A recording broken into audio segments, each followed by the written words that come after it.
Welcome back everyone. So today we're making a quick pasta with some chicken.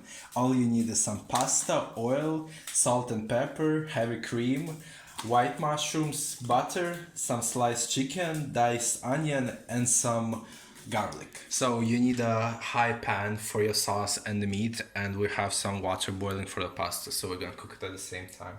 So add a little bit of olive oil in your preheated pan, and it's really hot, Jesus. Coat the whole pan and be careful, and let me grab some. So add your chicken and mix it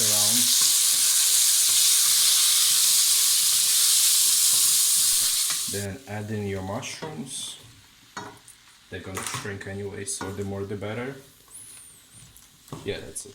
Okay, when your mushrooms are semi-cooked, that's the time to add garlic and onion,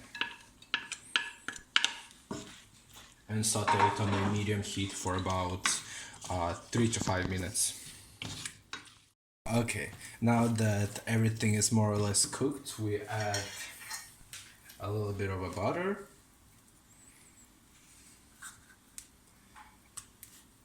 and there we go, and add your pasta to cook. Don't forget to season your water.